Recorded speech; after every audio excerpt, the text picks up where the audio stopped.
Chapter 17. Israel. "Come on, it won't be that bad," Chance said as he finished getting ready for the bash.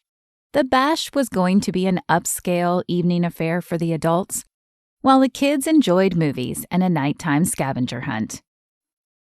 "Says the man who's going with the woman of his dreams," Israel said with a sigh. He'd come over to borrow a jacket from Chance, and also to commiserate with him. He never would have said yes to Sophia if he'd known Tiffany was going to change her mind. "And whose fault is it that you're not?" Chance shot him a pointed look.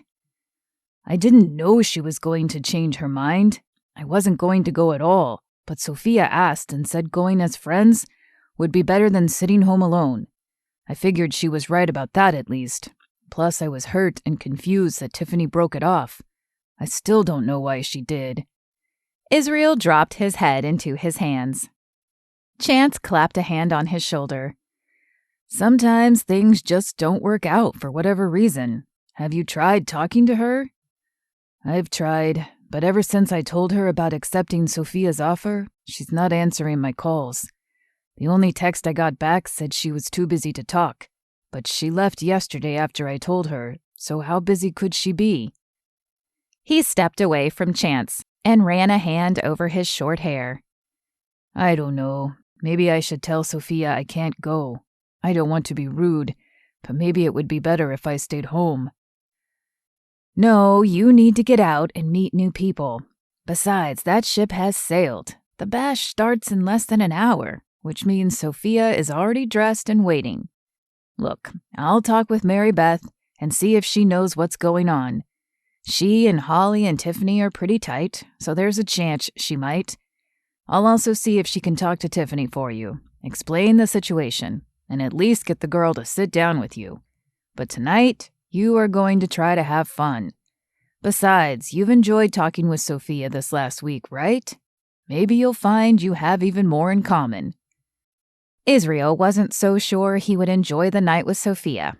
Yes, he'd enjoyed the last few conversations with her more than his first interactions, but that wasn't saying much. She still didn't compare to Tiffany in his mind, nor could he envision a future with her. But he'd said yes. He'd made his bed, and now he needed to lie in it. "Okay, I better head out to get her." Israel tried to sound excited, but his voice felt flat, even in his ears. "Thanks for the jacket." "You're welcome. And it's just one night." Just one night. Chance was right. Israel could make it through one night with Sophia. It was one night he'd hoped and planned to spend with Tiffany, but he could make it through the night with Sophia.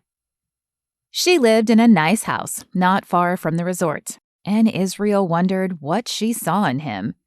It was clear that she, or her family at least, had money, and he certainly didn't check that box.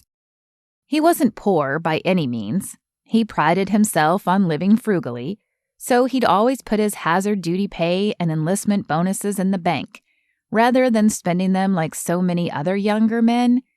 But he certainly didn't fit in with all the luxuriousness this house exuded. He pulled up to the front entrance and put the truck in park. But before he'd made it to the front door, it opened, and Sophia came hurrying out. She looked beautiful in her soft pink dress and shoes. Her long dark hair had been pulled into an updo that allowed curly tendrils to escape and bounce next to her neck. But even though she wasn't overly dressy, Israel couldn't help feeling he was still a few levels below her. Nor could he help wondering what Tiffany would have worn. He had an idea she would have pulled off a casual elegance that would have suited him to a T. "Is this what you drive?" Sophia had stopped short in front of the truck and now glanced around as if she expected another vehicle. "Yeah, is that going to be a problem?" He didn't like the slight derisive tone in her voice, or the way her nose had wrinkled as she posed the question. No, of course not. I was just expecting something different, that's all." She shrugged and offered a smile like it was no big deal. But it was a big deal to Israel. He worked hard for what he had, and he didn't need anyone looking down on him just because he wasn't wealthy. He opened the truck door for her, already dreading the rest of the evening, and then climbed into the driver's side. "You look nice," he said as he started the engine. As much as he didn't want to do this night, spending it in silence seemed even worse. "Thank you." She pressed her hand down her skirt as if smoothing wrinkles. "You look good, too." "I had to borrow the jacket from Chance, but thank you." "Oh, well, it's nice." Silence fell between them, and Israel wondered if the rest of the night would be like this. Sophia had never seemed to be at a loss for words, but as he thought back over the conversations they'd had, most of them had centered around his feelings for Tiffany, a topic he didn't want to discuss tonight. She'd listened attentively, but now he wondered if her listening had simply been a way to convince him to say yes to going out with her. Now that he'd said yes, it appeared they had little more to discuss. Again, he thought of the contrast between her and Tiffany. Moments of uncomfortable silence rarely fell between Tiffany and himself. Just another clue that he should have just stayed home. The resort parking lot was nearly half full when they pulled in. "Looks like it'll be a busy night," Sophia said. "Should be fun." Should be. Nice choice of words. Would be were the words he would have chosen if he were here with Tiffany. "Looks like it will raise a lot of money for the cause," Israel responded, attempting to push thoughts of Tiffany from his mind as he pulled into an empty space. Though it was only his second year running the resort, Chance had decided to make the End of Summer Bash a fundraising event. Last year, it had gone to veterans who needed help reincorporating into civilian life. Though it was a common problem, not many people seemed to know about it or how to fix it. Chance had sent the money to a local organization that helped veterans rewrite their resumes and also offered classes on needed skills and PTSD help. This year, the funds were going to organizations that helped family members who'd lost their loved one while in service. It would help pay for housing, school for the kids, etc.